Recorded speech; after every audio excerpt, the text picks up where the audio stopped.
Hello and welcome to the Be Formless Flow Driven CEO podcast, where we are reshaping life, leadership, and business from the inside out. And today I am welcoming to the show, all the way from Chicago, Jeffrey Lambert. Welcome to the show, Jeffrey. Good morning, B. Good evening to you. It's like, I think Right. it's like 10, it would be 10 past 7 p.m. for you now. So good evening to you. Good morning to me. We're on the same day. How's your Monday been? It's been very. You're on Tuesday, right? No, I've had a great Monday and have been looking forward to this podcast with you very much. Thank you. That's very kind of you. Did you have Mother's Day on Sunday, or is it a different day for you? We did. We had Mother's Day on Sunday. Absolutely. Yeah, it's gorgeous. Well, that's a bit of a segue, isn't there? Because you said you're married to Lisa, and you have, did I get that right? It was Lisa, yes? That's correct. Yes. And then you have 3 kids aged between 36 and 42. We can talk about their style of leadership and what you see once we get into the pod. And you have 4 grandsons. So you have quite the handful there. You would have had A a little fun Mother's bit. Day. Yeah. We ran south about 3 hours south of Chicago to Champaign, where University of Illinois is at, and my one daughter's there. And so we Gorgeous. spent time with 2 of the grandsons and her family. Oh, nice. Nice. I've never been to Chicago. I do want to get there. And when we were just talking, hello, listeners, we were just talking pre-show how cold it can get in Chicago, and it's getting chillier here in Melbourne as well. Jeffrey, let's get on into it. I've been looking forward to this conversation as well. You are a transformation strategy leader, and when you reached out to me, I thought, something sparked my interest piqued my interest in terms of talking to you, because the minute you mentioned transformation, I was like, oh yes, I'm all about transformation, because we are in this rapidly changing and ever evolving world. And so, like I said, Jeffrey, you're a transformation strategy leader, decades inside the tension most organizations try to avoid. I actually call that resistance, if anything. I'd love your thoughts on that in a sec. The moment where ambition collides with complexity, pressure, competing priorities, and the reality of the execution. So while many leaders speak about transformation conceptually, or they speak about it through a PowerPoint presentation, and again, I'd love your thoughts on that. I've seen that time and time again. It drives me crazy. Your work has lived in the operational layer, where decisions carry consequence and clarity becomes critical. Across more than 20 years leading enterprise-scale digital and SaaS transformation initiatives, you have helped organizations navigate the human, and I love you call out the human, and structural challenges that determine whether change actually lands or quietly unravels. And I have seen more than I could count on my fingers how many times it's unraveled for that reason, in terms of just holding it and not doing anything with it. As founder of Blue Fusion, which great backdrop behind you, Blue Fusion Partners, Jeffrey, you focus on helping organizations simplify what has become unnecessary complex, building practical frameworks, governance, and delivery systems that create alignment without adding what I like to call all the white noise. Oh God, I got excited then. I just lifted up my computer and there goes my machine. Your perspective cuts through the performance of modern leadership language and returns to something what I've said is more grounded. And that is, when we're under pressure, leadership is less about inspiration and more about judgment, and not judging as such, more about the ability to make the decisions that are needed to be made and do it and use discernment to do that. Trust, structure, and the ability to create calm when uncertainty takes over. Last but not least, when you booked in for the pod and I asked you what's one unique experience or lived insight when it comes to reshaping life, leadership, and or business, you said you've reshaped the approach for organizing and launching digital transformation initiatives for companies to be scalable, ensuring successful adoption. I'm going to hand it over to you. I want you to tell us a little bit about your journey. And I guess my starter for you is transformation. How did you come into transformation? Did you have an experience yourself and that you were transforming, and you saw, did you have a lived experience and then you thought, I want to help in this space? What was it? So transformation, IT projects, business projects, software projects, which is where I've spent a great deal of my career. The old way was they would just roll it out, push it out there, and everyone needs to find something that they like about it. There wasn't a whole lot of sensitivity to the human aspect of it, the impact on people's jobs, etc. And I was extremely fortunate that when I became involved with doing SaaS implementations, so software as a service platforms, examples of those are Oracle Fusion, Workday, ServiceNow, things like that, that I had a couple great mentors. I was at Caterpillar, and I had a couple great mentors who really taught me how to work with the core team and the extended team who was doing the work, but also to be sensitive and aware of the voice of customer being our internal clients as well as our external clients as well, and voice of the factory. And really what that was a lead into was, being sensitive to the impact that it's going to have on people, the human aspect of it, and of course, organizational change management. And so this goes back around 2012 and started a journey of where I worked on 16 very large scale enterprise digital transformation implementations. For me, it was learning along the way in how to really put together a strong program and the foundational work, much like building a house. If you don't have a strong foundation, then things are going to go sideways at some point. And by having that good foundation in place, a framework, governance, it doesn't have to be scary.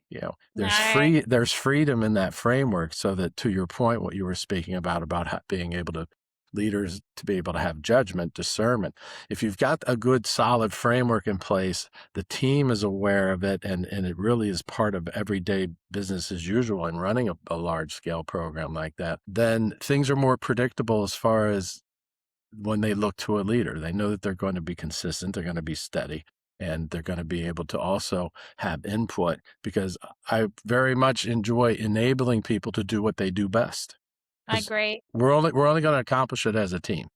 Yeah, I agree. I love that. You called out quite a few things, from some of my favorite things in terms of the human piece, the team piece, and, it is all around the foundations, right? Because if you don't have the foundations in order, and then you come in and you do this big all staff meeting and we're changing, we're evolving, we're doing this, and then you hold up the big, presentation, and then there's no implementation and there's no foundations of how that is actually going to then transform the organization or transform the team. I think, it comes back to that unraveling piece. What do you see as the key foundations when it comes to change or transformation in an organization? And I guess I want to separate it into from a leader and also then from the people. Obviously the foundations, but what are the core foundations that you think enable a smooth, if you like, change and transformation? So it's hugely important from an artifact standpoint. Things that are absolutely necessary is you must have a clear project charter or program charter, all right, which identifies what's the burning platform, what's the issue that we're solving, what are the objectives, what's in scope, what's out of scope. And these are fundamental things that are within project management, but it's actually surprising how often engagements can start and they have not actually documented and socialized this amongst the leaders, the stakeholders, the team, and gotten sign off from everybody. And then once I've begun a program, I will bring that up on a very consistent basis frequently, at least every week for the first 8 weeks, so that it's in front of people and they eat, sleep, and breathe it, and they remember it. And it doesn't have to be this big, long presentation. It's a single slide. And then when you speak to the human aspect of it is, it's important to engage. So we're speaking of people who are handling engagement, delivery, or program management, and delivering and orchestrating a team to deliver an outcome. You must engage organizational change management folks right from the very start. Yeah. And they need to be doing their impact assessment on how is it impacting people, their jobs, what are the gaps when we go from current state to future state, and how are we going to take care of those gaps through training, communications. We need to give people updates on a frequent basis. They also need to have forums or town halls where they can then give feedback as well, because that feedback's important for the team. Tell me a little bit about in terms of resistance, right? Like I mentioned, I called out resistance when it comes to you come in as Blue Fusion partners, you come in and you're working with the organization and the leaders and the team in terms of the transformation piece. And you said you pull out the foundations, you pull out the frameworks so that everyone is living, eating and breathing it sort of thing. I've experienced this myself where you'll go in and, you're going on a from to, like from a transformation, a change perspective. And then you have the naysayers within the organization who are dismissive, they're resistant to change. They've seen it all, they've done it all sort of thing, when actually you can see right through them and you know that they're just fearful of what's going to happen to me, what's going to happen to my job, like all of that. How do you manage those sorts of leaders? How do you manage those sorts of team members so that it doesn't completely unravel the whole project, if that makes sense? So when I come in initially, I'm meeting with the executive leadership and then the next level down, the tactical managers. And typically that will end up being the steering committee and the stakeholder committee or vice versa. Those are interchangeable. But I do a lot of listening sessions. So I really want to hear where their position is, if they're on board, because I want to know the people who are going to be quick adopters and are going to be supportive that I can lean on to help through communications and adoption. But I also want to know where the points of resistance are. And I want to be able to have good, sensible, logical conversations to then let's seek out some solutions, because some of these things may be valid that they're bringing up, and also some of the things may not be, or they may not be in scope right now. We can address them later. But I think giving attention to it and letting them have a forum to speak always helps. There will be those, and then as you come down, you may be working with a core team, so the functional and technical leads. And it isn't always like a software implementation. I mean, this could be a construction of an extension on a facility at a factory. It could be a construction of housing. I mean, it could be a marketing team. The thing is the important thing that I really stress and have them understand is because people will hear framework and governance and they'll kind of freak out sometimes. Like, there's going to be all these rules and regimen and Yes, especially so governance. right. So, I mean, there's governance that we can't always avoid. Like if you're in pharmaceuticals or if you're in something that's regulatory fertilizer or petroleums or something, there's things that we're definitely going to have embedded and integrated in our project schedule to address because we need to remain compliant. But when we're talking about setting up the foundation of the program, I explain it this way. If I go out to my garage to work on my car and I've got a toolbox, I don't take all the tools out and start hammering on the motor. I pick one or two that I need to work on a specific job or task. And it's the same way. I don't believe that one size fits all. So in other words, when I go into a client, I don't go in with a playbook and say that we're doing A through Z. No, we're going to apply the things that are right for the size of the engagement, the number of people, the availability of the people, the budget, it's what the duration is and how much work we have to do. So I really work to communicate that and let them know. Also, when I look at a core team, I'm getting feedback from them too. Why? Because they matter. They've been through other implementations long before I arrived at that company. And I want to, what went well, what didn't? What are your concerns? And then to address the part about people worrying about losing their job or being shifted around, typically it's pretty easy to be able to address that with the facts, but that's something that's identified through the organizational change management impact assessment. And then we put those pretty much immediately in the very first forums to get feedback from people to also, so that they have an awareness and understand that we know. Yeah. We're aware of it. We're going to walk through this with you. We're going to address your concerns as best we can.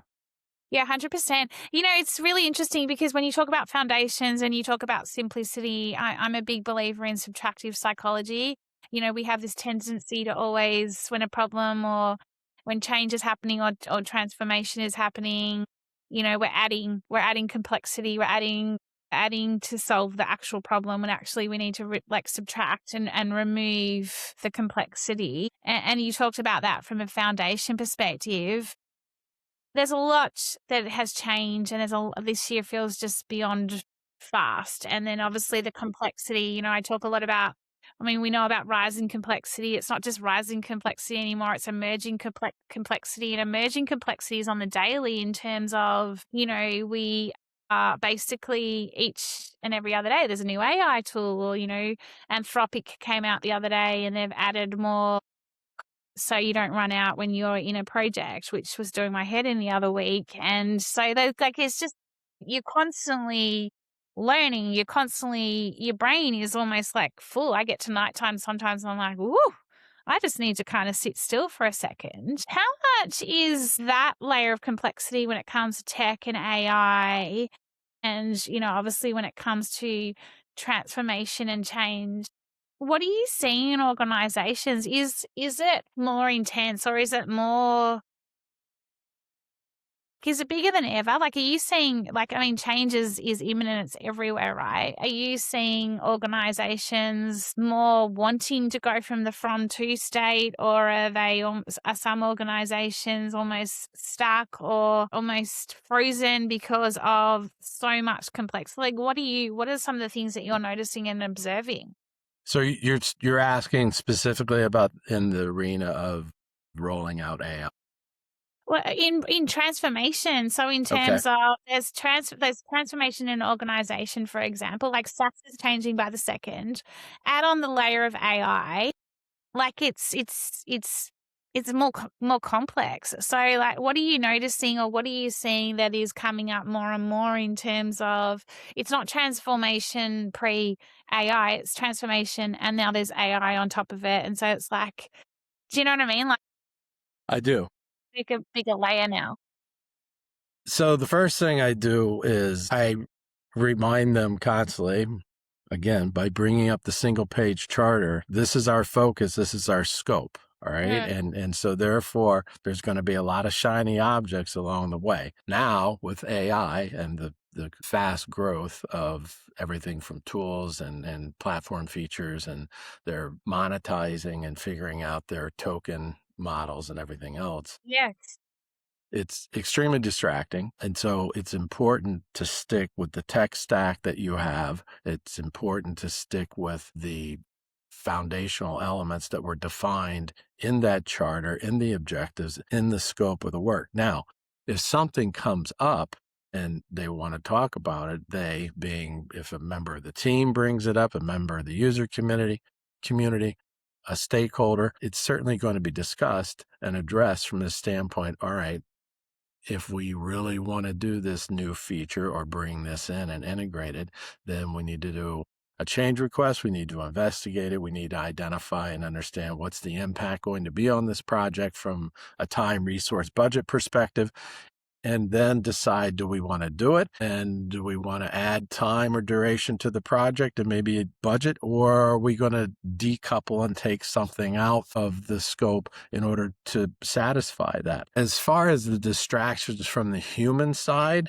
I think that's the one that's more difficult to manage, because I spoke before, it's not necessarily black and white, but it's very regimented and structured on how you handle things that may come in and have an impact on the change of an initiative. But as far as the transition, the transformation, sure, people are reading things left and right, and we can't control the sources. We can't control what's being read, whether it's from various different tech resources or college research teams, et cetera. And so there's a lot of influence there and there's a lot of misinformation that's being tossed around. And so that frightens people. And so again, I'll lean on the OCM piece.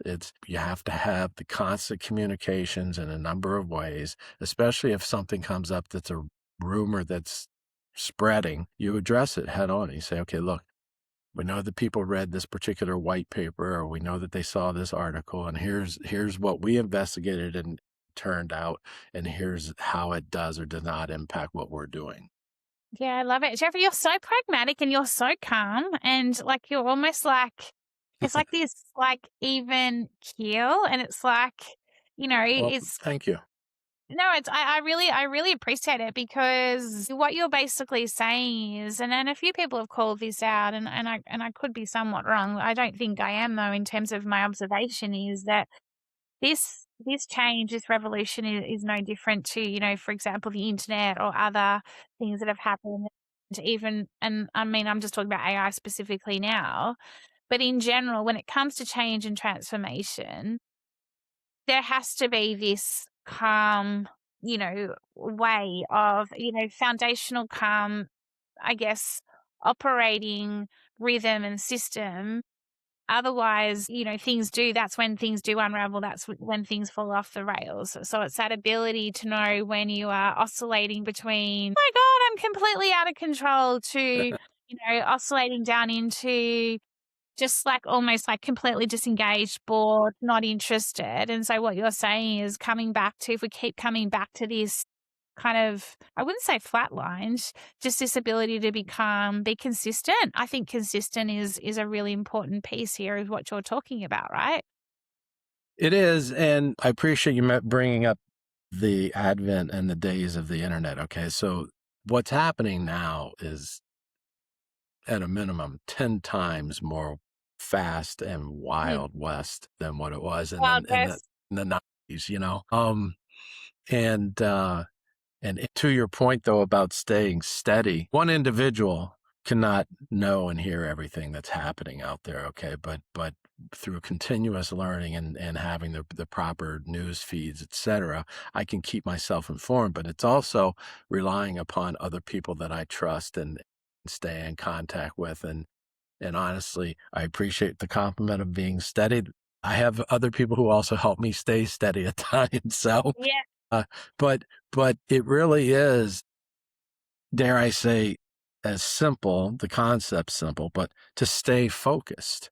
And with that, I mean, it has to do with the discipline of just running an initiative, and there's cadences that you have in place, and people for the most part want to have a regimen and a rigor that's not smothering, but it's something that they can rely upon. Like they know on Mondays there's going to be a team update and a weekly status meeting, right? They know that there's a monthly steering committee or executive stakeholder meeting. Okay. And these are anchors. They anchor the program down. They know that there's a certain cadence of having a 2-week look ahead on their work. And they know that they're expected to accomplish certain things. And they can also know, though, that they're the biggest thing from running a program is people have got to feel safe. And they have to be safe knowing that they can speak up and raise their hand if they see something or identify something that may be a risk or may be of concern, and know that they're not going to be ridiculed or stifled or shut down. And they also need to know that they're not going to be bothered and interrupted by people outside of the group. So especially if we're talking like software development groups and Yeah. agile teams, the worst thing in the world is managers from other groups coming in and, hey, can it's like, no, you can't talk to these people. All right. You need to leave them alone and let them focus. So again, you can still have fun. I fall back again on the freedom and the framework. There's a framework there that's a structure and it's a foundation to make the program strong, but it's also to be safe, to protect and keep the team safe to execute and do their work so that they deliver a good product for the end user community. Yeah, I love it. It's freedom within the framework, right? It's the ability to have the freedom within the framework. And I always talk that you can't have a system without a culture, and you can't have a culture without a system. And it's exactly what you're talking about here, like the system and the culture, they go hand in hand. It's like the freedom and the framework, which takes me to my next question, success. So you talk around ensuring successful adoption, right? Like when as part of responding to my question. What does this is a bit of a big question. What does successful adoption look like today? Well, so beyond the KPIs and all the things that are identified up front that various leaders want to see, whether it's financial or, inventory turnover or things like that, successful adoption is one where we as a team have done a good job in implementing the solution, matching up to what the requirements were, training and communicating along the way so that the end users are comfortable in utilizing that solution. And again, and now I'm speaking to something that would be like a software or a business process type solution or a marketing solution. And most of all, that they feel warm and fuzzy about it as you're even before you even go live. If people don't feel warm and fuzzy about it as you're going through it and they have concerns or they feel they're not being informed, you're not going to be able to get people to drink the Kool-Aid of the No. culture you're trying to build and create. But it's not so much that you want to force that Kool-Aid on them.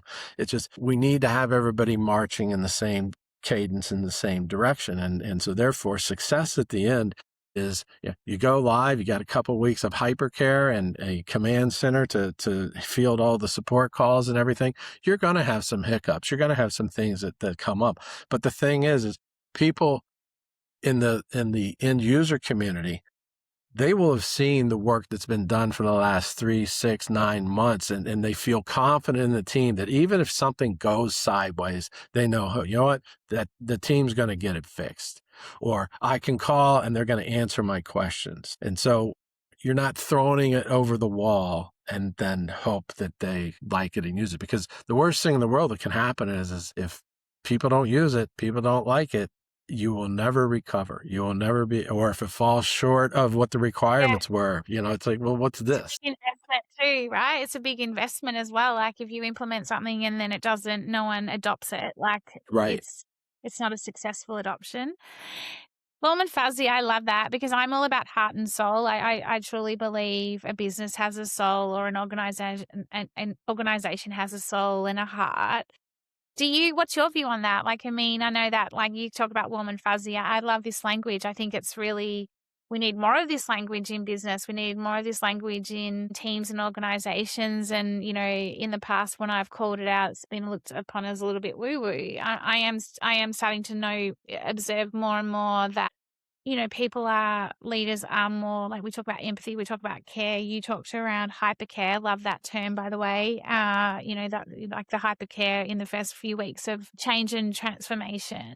So as far as being people centric, it's important to do it right from the very start. And again, going back to one of my earlier examples was when I started on board at CAT, and organizational change management still is in varying levels of maturity at different companies, regardless of their size. Some places have a very mature and robust OCM team, and others do not have anything at all.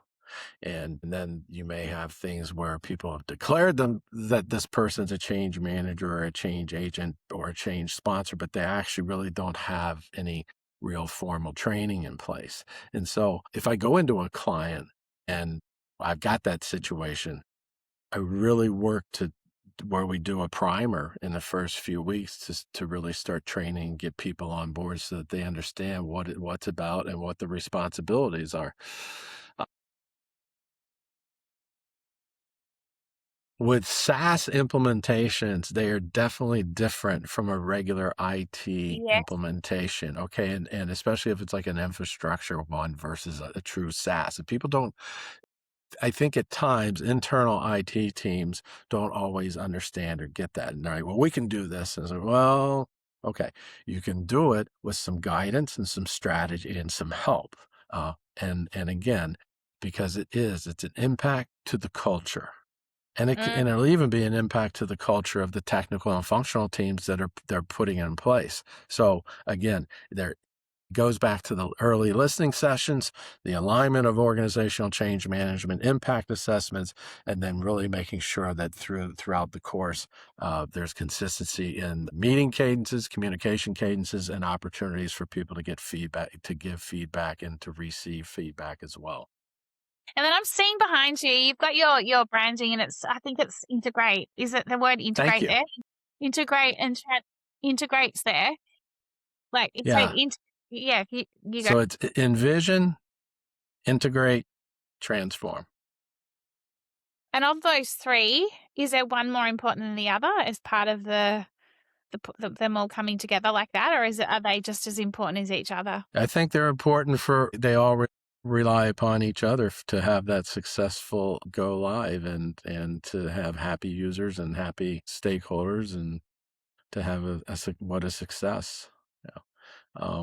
Yeah, absolutely. It's Absolutely. Going back to the AI examples, so one of the things I'm seeing right now, and there's a lot of articles on this, but there are a lot, and this went on in the 90s during the early days of the internet, is you would have pockets of folks or departments or even just a small work team, and there'll be a bunch of little pilot programs going on, but it's not aligned. So there's your integrate perspective, all right, of my Yeah. envision, integrate, transfer. But from an envisioning standpoint, the work hasn't been done. There's no strategy in place for AI. No. So I for call that companies, out. when I'm talking to them right now, I ask them, and okay, so what's your vision for AI? What do you think it can do to help your company? And so there's question marks. And I say, okay, well, what if we did this? What if we identified your various processes, then mapped it out to value stream mapping, and let's look at the areas of impact where AI might help with some automations or some agentic workflow. And then from there, let's see what are the biggest value, the top 3 values that could really help across multiple verticals in your company. Because if it just helps one group, or yeah, it could help HR, but is it really helping finance, manufacturing, and others? So find those top 3, and now you've got a strategy, and then say, okay, how are we going to then integrate this into our business model, not just within the culture and the team? Okay, Yep. because Yeah. if Yeah. it's not going to help us increase revenue, lower costs, and increase profitability, all right, yeah, is it something we really want to invest in? Yeah, I agree. I agree. And I think I love that you call out strategic. I think we need more, we need to get back to more of strategy and not just implementing something just for the sake of implementing it. And then, like you say, like being mindful of the disconnection already that exists within businesses and the different silos and the different departments. There's a real need to interconnect everything together, and it starts with strategy. And especially when you're bringing in new technology such as AI, there is a real importance to embed that within the total business. And so that's where I kind of go, back to the heart, soul. A business is like a human biology. It's made up of mind, body, like it's got all the aspects to it. It's a living, breathing system. It's a system. And so, like you say, then it needs organization, organizing, if you like. It needs a strategy, like where are we taking this? How are we doing this? I think that is super important. I've got a couple of final questions for you. Sure. We're seeing, I think, how many different generations of people do we have in business, in work right now? I think it's like 6 or 7 generations. I should know this off the top of my head. It's quite huge. You've got children that are aged between 36 and 42. Yeah, 41. I think she'll say, Dad, I'm 41. 41, so she's 41. And then you go into organizations and you see the various generations and the various, leaders and team players, etc. What are you seeing in terms of what is unifying, or what do they have in common? And then what is the potential, I guess, what they don't have in common, if that makes sense? Like, because here's what I think. I think that there is still a huge role for experience, and there's also then a huge opportunity with the younger generations coming through and putting the two together, because there's a lot to learn from experience when it comes to human, like what business looked like pre all this, you know, revolution of tech, etc. And then you've got these younger generations coming through that have been born into it, whereas we weren't born into it as such, right? So what are you seeing as, I guess, maybe it's the opportunities and the watch outs, if you like?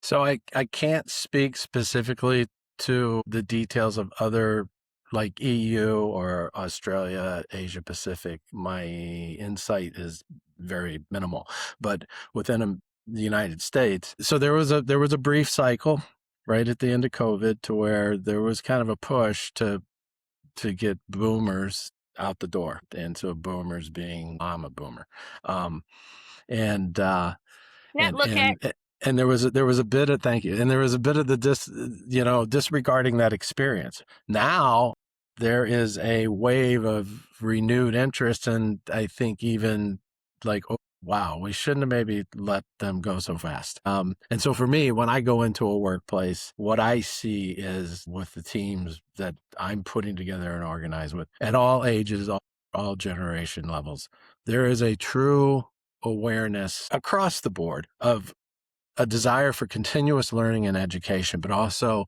truly now seeking out mentorship and protege type relationships. I really will, I'm pretty chill. I'm pretty relaxed in how I go about it, but I'm happy to share and teach and mentor all the time because I want to give back. And Yeah, I love I it. recently created a division within my small business, my small company called Fusion Pro PM, which is Fusion Pro Project Management. And I'm creating a series of digital products that are to coach new project managers, those who are recently out of college, business owners who know that they need to get a bit more project management regimen in place, and mid-career people who are pivoting and want to learn more about project management. And so I'm seeing where people want to learn more, and they know that then if they're focused on that, they don't have to necessarily fear where their job's going to go.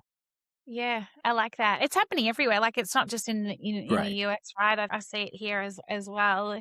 I think it's a huge opportunity for everybody. I think that there's actually going to be, there are certain areas that definitely will get hit hard, perhaps like customer service with automated bots and things. But I think that I hope that those companies see it as opportunities to free those people up to do less mundane tasks. And companies are finding now that, okay, so while AI can, yes, it can write code, but the thing is, it's a tool to write code. You still have to take it through the regimen of doing test cycles and 100%. QA. But you have to still keep your regimen in place. You can't roll out a product that's not ready. No, no, I think absolutely. You still need the human intelligence. Like there's the human intelligence, there's the AI intelligence. Like it's still the human intelligence. Is like this is where we get to be more creative. This is where the possibilities for me are endless. It ultimately comes back to though like the foundational work and having those foundations in place. Because if you don't have those foundations in place, you're going to be here, there, and everywhere. And that's when the complexity kicks in, things unravel. It comes back to like shortcuts. You start taking all these shortcuts when actually shortcuts are not the answer. What would be, oh gosh, what's my final question for you? What would be my final question for you? Okay, if we come back into, I guess for me, this calmness, I want to come back to calm because I think that we need more calmness and chill. I love the way you called out the chill in the world. If an organization is in a state of flux and they're either about to embark on a complete reorg or restructure of the organization or transformation, it's a big project. And they're like it's like they're in a state of flux. What would you recommend or suggest when it comes to bringing some calm, bringing some, I guess, certainty, if you like, into the organization? And I know that you're probably going to say to me, B, I haven't even done a deep dive with these people yet. Is there any like specific tools, even PMO tools that they could, whilst they're waiting for you to arrive, for example, that they could use to start to just calm things down slightly so it doesn't keep Sure. escalating? So one of the exercises I do is if you go to the basics, you do a brain dump, put everything down on paper or in a spreadsheet. Yeah. Okay. Just, what is it that's on your mind, whether it's a positive or negative? What's bothering you? What are you thinking about? What are your concerns? And if you want to do that as a team exercise, you can whiteboard it. You could do it on a shared spreadsheet. And then you sort through it and you find some of the like categories, the like themes, and you can now put some order to it as far as then triaging it. Okay. And if you want, then you could turn it into a scorecard if you wanted to start getting regimented about it. Okay. And as you then go to move towards talking about your strategy of your transformation, you now have a list of items that you've prioritized as what are the most concerning. You could also then, do pros and cons of a transformation. And what ties into that then is readiness. So the readiness state, are we ready to do this transformation? Yeah. One So true. example I always go for is that it doesn't matter what size project, data is always the long pole in the tent. And so therefore, do we have a data governance model in place? Even one of that's very simplistic, have we called out who owns the data, who's the steward, who's the custodian? Do we have some rules around it? How do we give access? I mean, things like that, if that's not defined, that will hold up or slow down a project Yeah, and so could be true. painful. Thank you, Jeffrey. It's so good. How do we find out more about you? How do we find out more about Blue Fusion Partners? Sure. You said to me you were going to share a QR code. Do you have a QR code or? So I do not have the QR code. I have the URL. So the URL is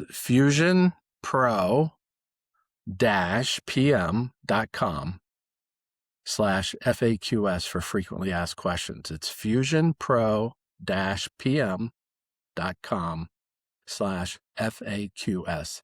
And so that's a bundle of PDF files that it's a quick start guide for new project leaders. There's a few templates in there, as well as then a list of the 12 most frequently asked questions of young new project managers.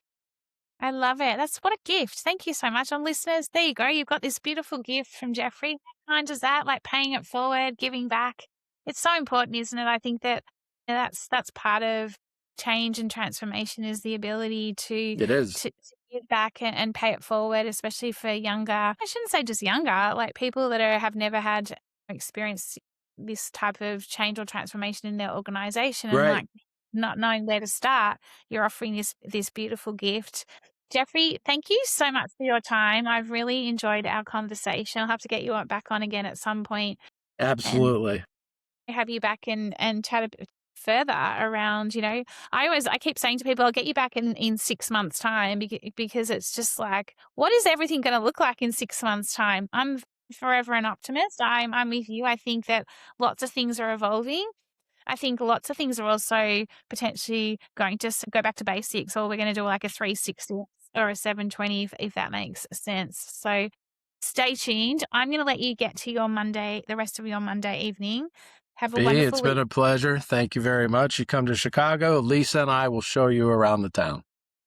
God, yeah, I really need to get to Chicago. I've got US on my radar this year. I'm manifesting. I'm putting it out there. So you know what? Okay. Like if I get there, I will be coming to Chicago because I have not been and I've always wanted to go. So Wonderful. Jeffrey, on that note, thank you so much, and yeah, Thank have a you. wonderful week. Thank All you. right. Bye now.